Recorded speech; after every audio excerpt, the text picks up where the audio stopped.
আসসালামু আলাইকুম everyone, this is মিন নাজিরা শেখ।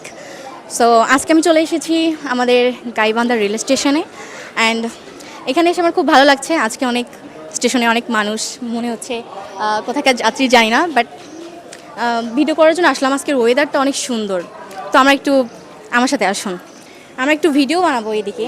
তো দেখছি ভালো লোকেশন কোথায় পাই। আজকে আমি শাড়ি পরে এসেছি, কেমন লাগছে আপনার কমেন্টে বলবেন। আরে মামা এখানে। আসসালামু আলাইকুম মামা, কেমন আছেন? ওয়ালাইকুম আসসালাম, ভালো আছি। আপনার সাথে কিছু কথা বলা যাবে? যাবে। ভাইয়া ভিডিওটা করেন, চালু রাখেন। মানে আপনার সাথে এইভাবে হঠাৎ করে এখানে দেখা হয়ে যাবে আমি ভাবতেও পারিনি। এখানে হঠাৎ করে মামার সাথে দেখা হয়ে গেল। তো মামা, আমি আপনার অনেক কথা শুনেছি, আপনার অনেক প্রবাদ আছে, অনেক ছন্দ, অনেক সুন্দর করে গুছিয়ে গুছিয়ে কথা বলতে পারেন, গানে গানে কথা বলতে পারেন। তো আমি আপনার একটা ভাইরাল একটা গান শুনেছিলাম, মেবি আপনার মা এবং ছেলেকে নিয়ে একটা প্রবাদ ছিল বা একটা গান ছিল। তো আমার সাথে কি এটা শেয়ার করা যায়? যাবে, বলা যাবে। তো আপনি যদি একটু বলতেন। ভিডিওটা চালু রাখো কিন্তু। গর্বের সন্তান কপাল দোষ রে, ওরে আমায় কথায় মারে পোড়াইয়া, জানলে আগে মাইরা ফেলাইতাম লবণে রে খাওয়াইয়া, জানলে আগে মাইরা ফেলাইতাম লবণে রে খাওয়াইয়া।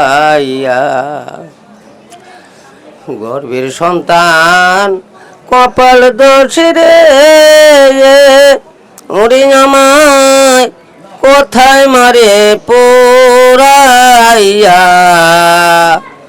জানলে আগে মাইরা ফেলাইতাম লবণে রে খাওয়াইয়া।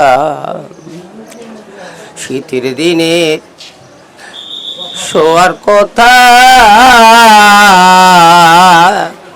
শীতের দিনে ভেজা খেটা,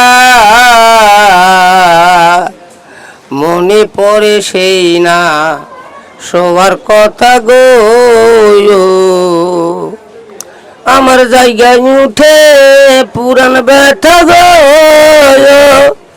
ওরে আমি কেমনে বুঝাই সন্তানে রে,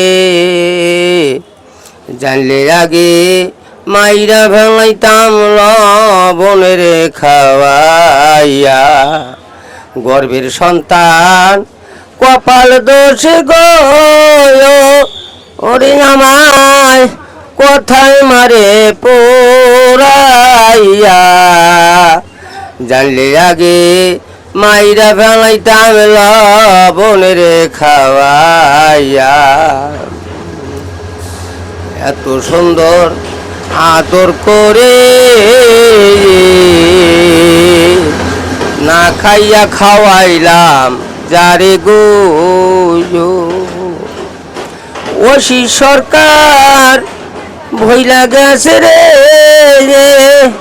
ওরে আমার আমি সাপ পুষিলাম দুধ দিয়া, জানলে আগে মাইরা ফেলাইতাম লবণে রে খাওয়াইয়া। গর্ভের সন্তান কপাল দোষ রে, ওরে আমার কোথায় মারে পোড়াইয়া, জানলে আগে মাইরা ফেলাইতাম লবণে রে খাওয়াইয়া। তো আমরা এই মামার এই গানটা শুনেছিলাম, এটা অনেক বেশি ভাইরাল হয়েছিল। আর এই গানটা থেকে কিংবা এই কথাগুলো থেকে আমরা এটাই জানতে পারি, মায়ের প্রতি যে সন্তানের যে অবহেলা আর সন্তানের প্রতি মায়ের যে অভিমান, এটাই আমরা বুঝতে পারি। তো প্রত্যেকটা সন্তানকে মা বাবা খুব আদর যত্ন ভালোবাসা দিয়ে বড় করে, স্নেহ দিয়ে বড় করে। তো দিন শেষে তাদের স্থান, তারা যখন প্রতিষ্ঠিত হয়, তারা যখন ইনকাম করতে শেখে, নিজের পায়ে দাঁড়িয়ে যায়, প্রতিষ্ঠিত হয়, তখন তারা মা বাবাকেই পর করে দেয়, তাদের জায়গা হয় বৃদ্ধাশ্রম। আর তখন আর মার পরিচয় দিতে কিংবা বৃদ্ধা মা বাবার পরিচয় দিতে তখন তারা লজ্জা পায়, পরিচয় দিতে চায় না। তো আজকে মামার সঙ্গে আমরা কথা বলে খুব ভালো লাগলো, আর এইটা অনেক বেশি ভাইরাল হয়েছিল।